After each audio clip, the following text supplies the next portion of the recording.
بسم اللہ الرحمن الرحیم۔ اللہ کے نام سے شروع جو نہایت مہربان رحم والا۔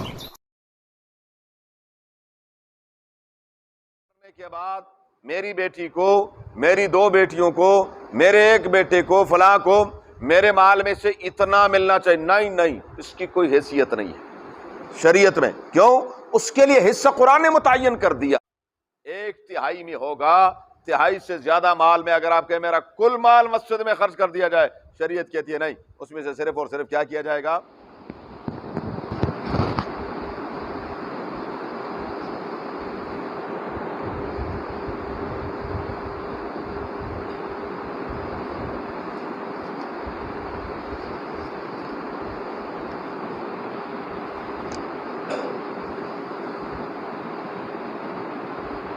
اعوذ باللہ من الشیطان الرجیم، بسم اللہ الرحمن الرحیم۔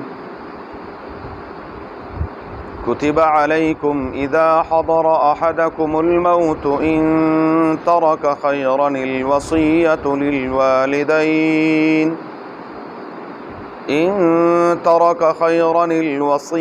للوالدین والاقربین بالمعروف حقا علی المتقین، فمن بدله بعدما سمعه فإنما إثمه على الذين يبدلونه إن الله سميع عليم۔ فمن خاف من موص جنفا أو إثما فأصلح بينهم فلا إثم عليه إن الله غفور رحيم۔ کتب علیکم، فرض قرار دیا گیا ہے تم پر، اذا حضر احدکم الموت، جب تم میں سے کسی ایک کے پاس موت حاضر ہو جائے، ان ترک خیرا، اگر اس نے مال چھوڑا ہو، الوصیت،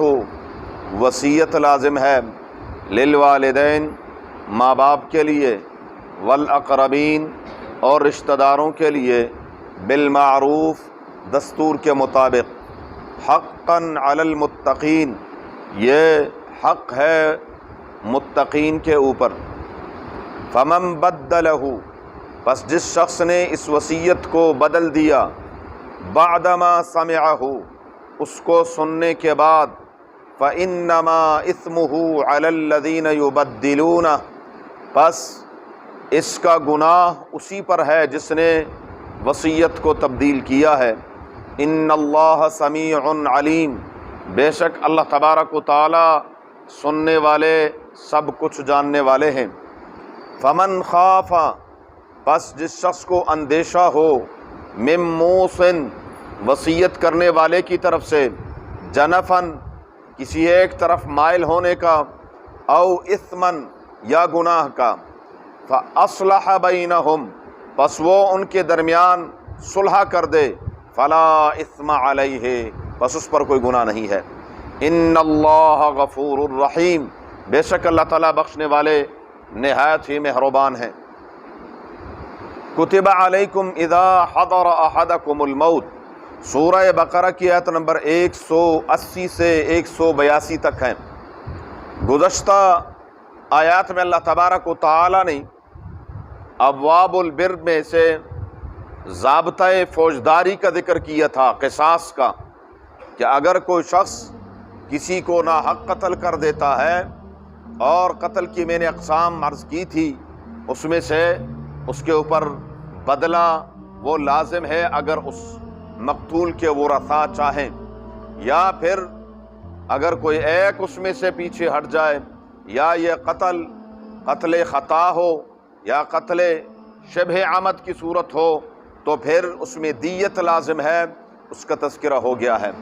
یہاں ان آیات میں اللہ تبارک و تعالی نے قانون دیوانی کا ضابطہ بیان فرمایا ہے مال جو ہے اس کے متعلق کیا صورتحال ہے، اس کے مختلف احکامات اللہ تبارک و تعالیٰ نے قرآن کریم کی مختلف صورتوں اور آیتوں میں بیان فرمایا ہے۔ یہاں ایک خاص صورت ہے اور وہ ہے وصیت کی، کہ جب کوئی شخص دنیا سے جانے لگے تو اس کے لیے کیا ہونا چاہیے۔ بعض مفسرین تو فرماتے ہیں کہ یہ آیت جو ابتدا میں حکم تھا جب تک سورہ نساء کی آیتیں نازل نہیں ہوئی تھی، تو اس سے پہلے یہ حکم تھا کہ جب کوئی شخص دنیا سے جانے لگے تو اس پر فرض ہوتا تھا کہ وہ وصیت لکھ دے۔ لیکن بعد میں اللہ تبارک و تعالیٰ نے سورہ نساء میں بڑی تفصیل سے وراثت کے احکامات نازل فرما دیے، تو جب وراثت کے احکامات نازل ہو گئے تو پھر یہ آیتیں منسوخ ہو گئے، ان کا حکم منسوخ ہو گیا۔ اور بعض محققین علماء فرماتے ہیں کہ نہیں، یہ آیتیں منسوخ نہیں ہے۔ بعض اوقات ایسی ضرورت اور ایسا وقت آ جاتا ہے کہ وہاں پر وصیت کرنا ضروری ہو جاتا ہے۔ مولانا عبید اللہ سندھی رحمۃ اللہ علیہ ہمارے قریب کے دور کے بہت بڑے بزرگ گزرے ہیں، وہ نو مسلم تھے، تو خود فرماتے ہیں کہ ایک وقت ایسا آیا کہ میں شدید بیمار ہو گیا اور میری والدہ حیات تھی، لیکن والدہ میری سکھنی تھی۔ بیٹا مسلمان ہے، بہت بڑا عالم ہے، ماں غیر مسلم ہے۔ اب رسول اللہ مبارک کے ارشاد گرامی ہے کہ مسلمان کافر کا وارث نہیں ہو سکتا۔ اب ان کو یہ اندیشہ ہوا کہ اگر میں مر گیا تو میری والدہ کو تو کچھ بھی نہیں ملے گا میری وراثت میں سے۔ فرماتے اس وقت میرے ذہن نے کام کیا، ہو اللہ تبارک و تعالیٰ نے کتنا عظیم احسان فرمایا ہے کہ اب میں اپنی والدہ کے لیے وصیت کر دوں تو میری والدہ کو کچھ مل سکتا ہے، ورنہ تو مسلمان کافر کا وارث ہی نہیں بن سکتا۔ تو بہرحال ایسی صورتیں ممکن ہے کہ ایسا وقت یا ایسا کوئی موقع آ جائے کہ جہاں پر وصیت جو ہے وہ کرنا ضروری ہو جائے۔ وصیت ایک تو ہے مستحب، مستحب یہ ہے کہ ایک آدمی اپنے مال میں سے 1/3 کی وصیت کر دے کسی کے لیے، لیکن اس کے لیے شرط یہ ہے کہ وہ وارث کے لیے نہ ہو۔ رسول اللہ مبارک کے ارشاد گرامی ہے لا وصیت لوارث، جو دنیا سے جانے والے کا وارث ہے اور وراثت میں اس کو حصہ ملنا ہی ملنا ہے، تو اس کو پھر کس چیز کی وصیت ہے؟ اس کے لیے وصیت نہیں کر سکتے۔ میں مثال کے طور پر وصیت کروں کہ جی میرے مرنے کے بعد میری بیٹی کو، میری 2 بیٹیوں کو، میرے 1 بیٹے کو، فلاں کو میرے مال میں سے اتنا ملنا چاہیے، نہیں، اس کی کوئی حیثیت نہیں ہے شریعت میں۔ کیوں؟ اس کے لیے حصہ قرآن نے متعین کر دیا ہے، بیٹے کے لیے بھی بیٹی کے لیے بھی جتنے بھی ہوں گے اس حساب سے ان کے لیے باقاعدہ متعین ہو جائے گا۔ یا میں اپنی بیوی کے لیے، تو بیوی باقاعدہ وارثہ ہے، اس کے لیے حصہ متعین ہے، لہذا اس کے لیے وصیت اس کا کوئی فائدہ نہیں ہے۔ وصیت یہ ہے کہ مثال کے طور پر آپ کہیں کہ فلاں مسجد میں میرا اتنا پیسہ لگا دیا جائے، مدرسے میں لگا دیا جائے، فلاں جگہ پر کوئی رفاہی کام کر دیا جائے، کوئی یتیم خانے میں کوئی کام کر دیا جائے، کوئی پانی کا کوئی انتظام کر دیا جائے، یا کسی تیسرے آدمی کے لیے کہ وہ فلاں غریب، یتیم، فقیر، بیوہ ہے، اس کو میرے مال میں سے اتنا مال، تو وہ پھر دیکھا جائے گا کہ یہ وصیت اس نے کتنے میں کی ہے۔ وہ صرف اور صرف ثلث میں، یعنی 1/3 حصے میں، 1/3 اس کے مال میں سے حضرت سعد آئے، فرمایا حضور میری 1 بیٹی ہے اور مجھے اللہ نے بڑا مال دیا ہے، میرا جی چاہتا میں اپنا سارا مال یہ اللہ کے راستے میں خرچ کر دوں۔ حضور نے فرمایا نہیں کر سکتے۔ فرمایا حضور آدھا، فرمایا آدھا بھی نہیں کر سکتے۔ فرمایا حضور میں 1 ثلث یعنی 1/3 حصہ، فرمایا وہ ثلث کثیر، یہ بھی بہت زیادہ ہے، یہ بھی بہت زیادہ ہے۔ ہاں اپنی زندگی میں آپ اپنے مال کے مالک ہیں، جو آپ کا جی چاہے کریں، اپنی زندگی میں جو مرضی کریں، لیکن جب آخری وقت آ جائے اور پھر کہیں کہ نہیں جی میں نے یہ بھی کرنا اور وہ بھی کرنا ہے، نہیں، وہ صرف اور صرف کیا ہوگا؟ 1/3 میں ہوگا۔ 1/3 سے زیادہ مال میں اگر آپ کہیں میرا کل مال مسجد میں خرچ کر دیا جائے، شریعت کہتی ہے نہیں، اس میں سے صرف اور صرف کیا کیا جائے گا؟ تو دنیا سے جانے والے کا سب سے پہلے اس کے مال کے ساتھ اس کا جو حق ہوتا ہے وہ کفن دفن کا ہوتا ہے۔ اس کے کفن دفن کے جو معاملات ہیں، اس کے بعد دیکھا جائے گا اس پر کسی کا قرضہ ہے کہ نہیں ہے۔ من بعد وصیت توصون بها او دین، اس پر کوئی قرضہ ہو، اس قرضے کو